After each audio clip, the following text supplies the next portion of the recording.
أهلا بيكم في فيديو جديد. هنعمل مع بعض النهاردة وحصريا على القناة منظم المطبخ الرمضاني بشكله الجميل ده. منظم بيوفر مكان في مطبخك وكمان بيعتبر ديكور جميل للمطبخ. هنعمله مع بعض بطريقة سهلة وبسيطة وكمان بمقاسات مظبوطة. يلا مع بعض على طول على الفيديو علشان تعرفوا الخامات اللي هنستخدمها وتعرفوا كمان كل تفاصيل الشغل. يلا بينا. وعلى طول يلا بينا نعرف الخامات اللي هنستخدمها النهاردة في منظم المطبخ. هستعمل معاكم ستيكر الخيامية. الستيكر دوت متوفر جدا الأيام دي علشان شهر رمضان، كل سنة وحضراتكم طيبين. وموجود في محلات الأدوات المنزلية والمحلات اللي بتبيع زينة رمضان. وفي منه ألوان وفي منه أشكال كتير. اختاري بقى اللي يناسبك وعلى حسب ذوقك وعلى حسب الألوان اللي بتحبيها. والحاجة الأساسية اللي أنا هشتغل بيها المنظم النهاردة هي الكرتون. نختار كرتون يكون سميك وقوي علشان يستحمل المنظم. الكرتون اللي معانا أنا محتاجاه بمقاسات معينة هنعرفها دلوقتي. أول مقاس معايا قطعة مستطيلة 25 سنتي في 15 سنتي، وهحتاج منها قطعتين. المقاس التاني محتاجة برضو قطعة مستطيلة 21 سنتي في 15 سنتي، وفي من هنا تحت برضو مقاسين علشان نعمل الأرجل بتاعة المنظم. هسيب من هنا 2 سنتي والناحية التانية، وهطلع ارتفاع 2 سنتي برضو، وهاخد هنا مساحة أو مسافة 9 سنتي، وهعوز من الشكل ده 2. تمام، ده كده تاني مقاس معايا. المقاس اللي بعد كده محتاجة قطعتين مستطيلتين كده زي ما احنا شايفين، 25 سنتي في 5 سنتي، 25 سنتي في 5 سنتي، وهعوز طبعا قطعتين. اخر مقاس معايا قطعتين برضو 25 سنتي في 2 سنتي، هعوز منها 2. دي كده كل المقاسات اللي معانا. يلا مع بعض نشوف هنشتغل ازاي. دي كده كل المقاسات اللي انا محتاجاها. يلا مع بعض على طول هجيب ستيكر الخيامية ونيجي نغلف الكرتون مع بعض. ورجعت لكم تاني علشان نعرف ازاي نغلف المنظم بتاعنا. هجيب اول قطعة معايا اللي هي القطعة المستطيلة، وهقص من ستيكر الخيامية مقاسين. مقاس يكون اكبر من القطعة المستطيلة كده زي ما احنا شايفين، يعني انا سايبة مسافات بالمنظر ده، ومقاس تاني يكون قد القطعة المستطيلة بالظبط. يلا بقى نشوف هنغلفها ازاي. الستيكر طبعا فيه ميزة ان هو سهل اللزق. الاول هفتح الستيكر بالمنظر ده،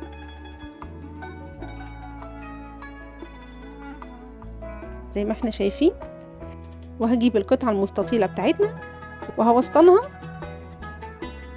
في نص الستيكر كده. تمام، وهبتدي اعمل فتحات من الجناب كده علشان طبعا تسهل عليا اللزق. ودلوقتي هنلزق الستيكر من على الجناب.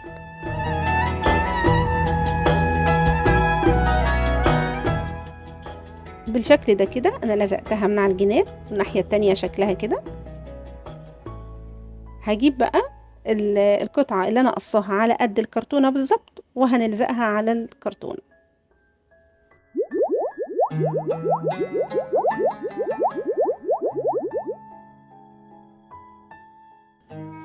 بالشكل ده كده خلاص غلفت القطعة الأولى، القطعة المستطيلة اللي عندنا.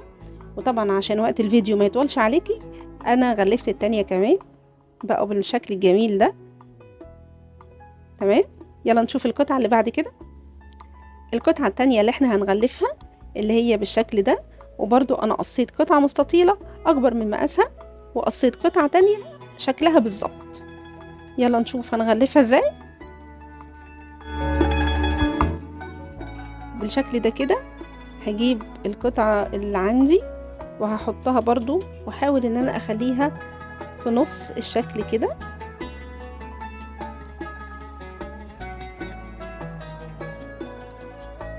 هعمل دلوقتي فتحات علشان تسهل عليا اللزق، ونخلي بالنا احنا عايزين نلزقها ازاي. يعني انا مثلا الجزء ده عايزاه يتلزق على الحتة اللي هي 9 سنتي دي، فهطلعه الاول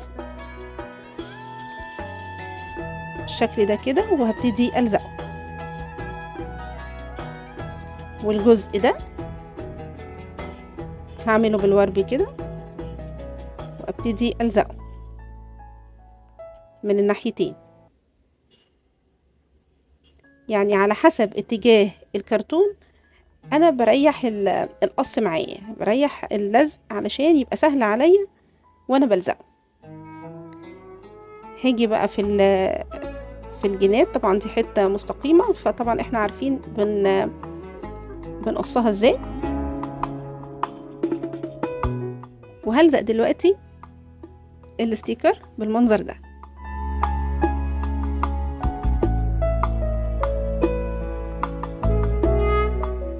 بالشكل ده كده انا غلفتها. من الناحية التانية شكلها جميل بالمنظر ده. هجيب بقى القطعة اللي قد الكرتونة وهنلزقها على الناحية دي.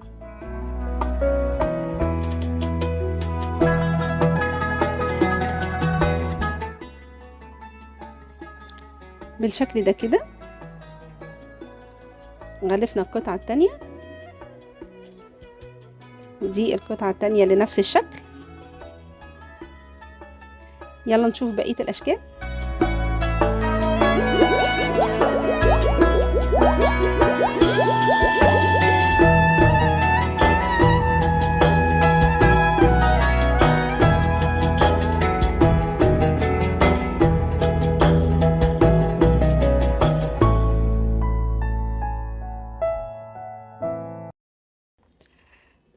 وبكده نكون غلفنا القطع كلها زي ما احنا شايفين. يلا دلوقتي نجمع المنظم بتاعنا.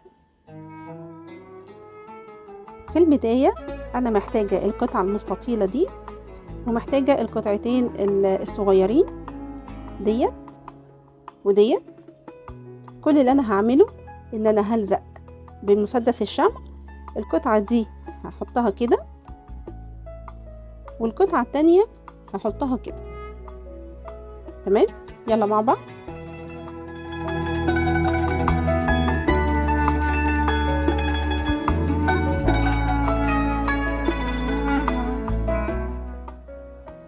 بالمنظر ده كده انا جمعت او لزقت القطعة الكبيرة زي ما احنا شايفين والقطعة الصغيرة، وعملت برضو المستطيل التاني بنفس الطريقة الشكل ده. يلا بقى هنجمعهم على الجناب. ادي الجناب اهي.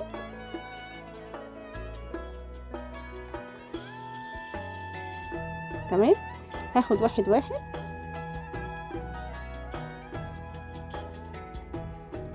وهجمعه بالطريقة دي.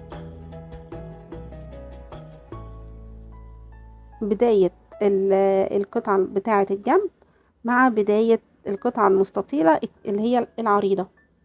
تمام، وهلزقهم بالشكل ده كده. هخلصهم وهرجع لكم على طول. بالشكل ده كده انا لزقت الرف في القطعة بتاعة الجنب. هنلزق الرف التاني بالشكل ده كده. لزقنا الرفين، ناقص الجنب التاني، وهيبقى بالشكل ده. فانا هلزقه وهخلصه وهرجع لكم على طول. وده الشكل النهائي بعد ما لزقت الجنبين زي ما احنا شايفين كده بالمنظر ده. ده الرف التحتاني وده الرف الفوقاني. هحاول اجيب لكم شكله في الكاميرا. كده. كل اللي انا هعمله اللي انا هجيب فرنشة التزيين وهمشي بيها على حروف المنظم كله، وهرجع لكم تاني علشان نشوف شكله النهائي. ورجعت لكم تاني بعد ما خلاص لزقت الفرنشة زي ما احنا شايفين كده. ده الجنب الاولاني للمنظم، وده كده شكل الجنب التاني، وده الشكل النهائي للمنظم بتاعنا. شكله جميل كديكور للمطبخ، وكمان هيوفر عندك مساحة. ايه رأيكم في فكرة النهاردة؟ أتمنى إنها تكون عجبتكم وتقدروا تنفذوها بكل سهولة. ولو عجبتكم الفكرة النهاردة ما تنسوش تدعموا القناة والفيديو باللايك والشير والسبسكرايب علشان دايما يوصل لكم كل جديد أنا بقدمه. وإن شاء الله نتقابل قريب تاني في أفكار تانية لرمضان.